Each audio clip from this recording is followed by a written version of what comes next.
আসসালামু আলাইকুম আপা। জি আসসালামু আলাইকুম। কেমন আছেন? জি আলহামদুলিল্লাহ ভালো, আপনি ভালো আছেন? জি আমিও আলহামদুলিল্লাহ ভালো আছি। এই রমজান মাসে আপনার এখানে চলে এসেছি। প্রথমে আপনার নামটা একটু জানতে চাই। জি আমার নাম শাহিদা আক্তার রিমা। শাহিদা আক্তার রিমা।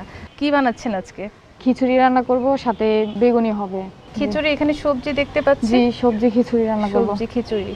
তো প্রথমে কি করবেন? এখানে দেখলাম গরম পানি বসিয়ে রেখেছেন। আসলে গরম পানি আমাদের এখানে আমরা খিচুড়ি রান্না করার আগে গরম পানিগুলো আগে সিদ্ধ করে নিই, ভালো করে সিদ্ধ করে নেওয়ার পরে ওই কষানোর টাইমে দেই আর কি। তো গরম পানি তো মনে হয় হয়ে গিয়েছে। জি হয়ে গেছে। এখন কি খিচুড়ি বসাবেন? জি খিচুড়ি বসাবো, এটা হয়ে গেছে। আপনি কি সয়াবিন তেল দিয়ে রান্না করে জি খান? সব সময় এটাই করি। সব সময় এটা দিয়ে না? আচ্ছা দর্শক, এখন ভাবি সয়াবিন তেল দিচ্ছে। আচ্ছা এখন কি তেল গরম হতে হবে না? জি গরম হওয়ার পর তারপর কি দিবেন? এই পাঁচটা এইটা দিব, এলাচি দারচিনি এগুলো দিব। এলাচ দারচিনি মানে গরম মশলা দিবেন? জি এটা আগে দিয়ে দিব। আচ্ছা।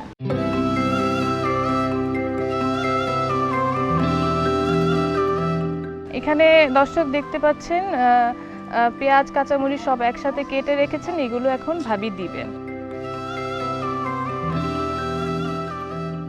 হাফ কাপ পেঁয়াজের মতো, আপনারা আপনাদের পছন্দ মতো পেঁয়াজ দিয়ে নেবেন। সাথে কাঁচামরিচও দিচ্ছেন। কতগুলো কাঁচামরিচ দিচ্ছেন? 4-5টা দিচ্ছি। 4-5টা না?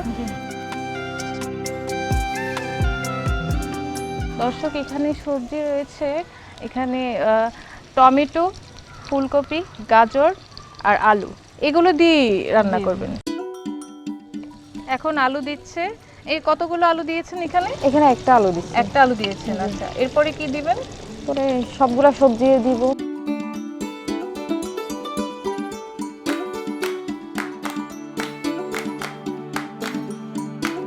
রসুন লাগবে এখন? জি আচ্ছা এখানে রসুন দর্শক এখন হচ্ছে রসুন দিবে। রসুন কি পরিমাণে দিবেন? 1 চামচ পরিমাণ দিব। 1 চামচ পরিমাণে। আচ্ছা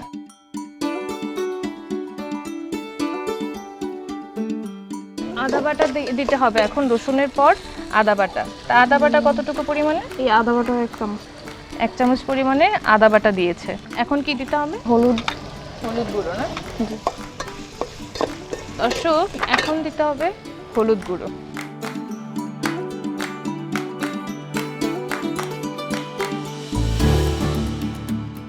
লবণ দিবেন। লবণ কি 1 পরিমাণে? চামচ দিয়ে 1 চামচ। আমি দিয়ে দিব? দেন। এটা জিরে গুঁড়ো, ধনিয়ার গুঁড়া, জিরার গুঁড়া দিতে। আচ্ছা দর্শক এখানে ধনিয়ার গুঁড়ো আর জিরার গুঁড়ো হচ্ছে একসাথে মিক্স করে রাখা আছে।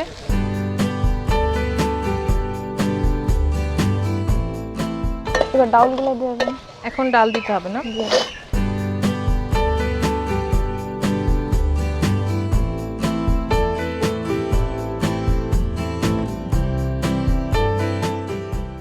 এখানে এদিকে পোলাওর চাল রেখেছেন না? জি জি। আচ্ছা এগুলো এখন এখানে দিয়ে দিবেন।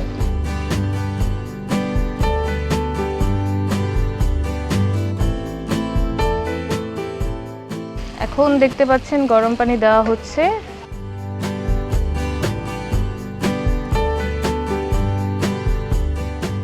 দর্শক এখন ঢেকে দিল। তো ঢেকে দেওয়ার পর কতক্ষণ রাখতে হবে? এই 15 মিনিট। 15 মিনিট পর কি হয়ে যাবে? জি হয়ে যাবে। আচ্ছা 15 মিনিট পর খিচুড়ি হয়ে যাবে, তাহলে দেখা হচ্ছে 15 মিনিট পরে।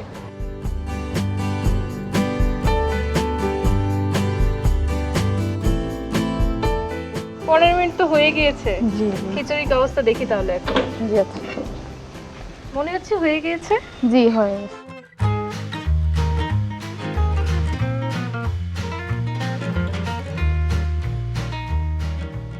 এই নামানোর পর কি করবেন এখন? এখন ওই যে বেগুনিটা ও বেগুনি ভাজবেন। আচ্ছা ঠিক আছে।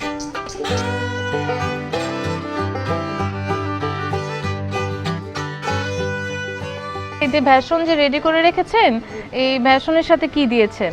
বেসনের সাথে বেসন দিলাম, তারপরে চাউলের গুঁড়া দিলাম, তারপর হালকা হলুদের গুঁড়া, লবণ, এরপরে দিলাম বেকিং পাউডার দিলাম, জিরার গুঁড়ো দিলাম। আচ্ছা, এই সব কিছু দিয়ে রেডি করেছেন? জি। দর্শক, আপনারা এই যে বেগুনগুলো দেখতে পাচ্ছেন, উনি কিন্তু খুব পাতলা করে কেটেছে। নর্মালি হচ্ছে বেগুনি করতে হলে যেমন দরকার হয় তেমনই, তাই না? এর থেকে বড় বড় তো করা যায়। বড় বড় করা যায়, কিন্তু জিনিসগুলো দেখতে তো আর ভালো লাগে না। আচ্ছা, তেল তো গরম হয়েছে মনে হয় না? জি। এখন তো ওই যে বেসনের সাথে এগুলো দিবেন।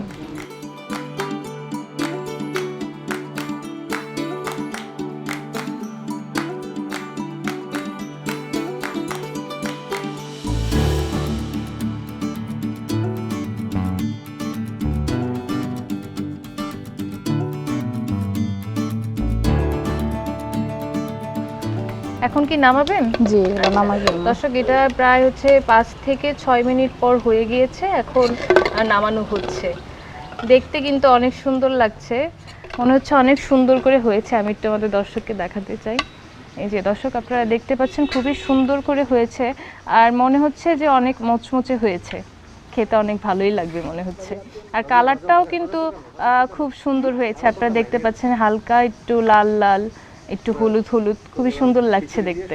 ভাবি, ইফতার তো মোটামুটি রেডি হয়ে গিয়েছে, বেগুন ভাজাও হয়ে গেছে, খিচুড়িও হয়ে গিয়েছে। চলুন এখন পরিবেশন করে আমাদের দর্শককে দেখাই। জি, আচ্ছা।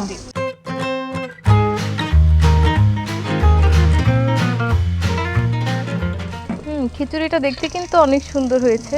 জি, আমি ধরছি, আপনি।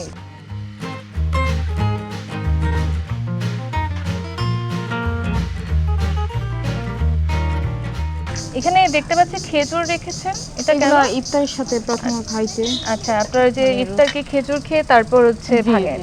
আচ্ছা, এখানে দুটো খেজুর দিয়ে দিই। দর্শক, আমাদের ইফতারের রেসিপি আজকে রেডি। আশা করছি আপনাদের ভালো লেগেছে। ভাবি, আপনাকে অনেক ধন্যবাদ, এত কষ্ট করে এত এই গরমের মাঝেও আমাদেরকে ইফতারের রেসিপি রান্না করে দেখিয়েছেন। আপনাকে অসংখ্য ধন্যবাদ। আপনারা কিন্তু চাইলে এটা বাসায় ট্রাই করতে পারেন। সবসময় ভাজা পোড়া না খেয়ে মাঝে মাঝে একটু সবজি খিচুড়ি খেলে এটা শরীরের জন্য অনেক ভালো। আর এই রেসিপি আপনাদের কেমন লাগলো সেটা কিন্তু অবশ্যই আমাদের কমেন্টস করে জানাবেন। আজকের মতো এই চুলার পাড় থেকে এখানেই বিদায় নিচ্ছি। অন্য কোনো দিন অন্য জেলায় অন্য কারো চুলার পাড়ে আপনাদের সাথে দেখা হবে। সেই পর্যন্ত ভালো থাকুন, সুস্থ থাকুন। আল্লাহ হাফেজ।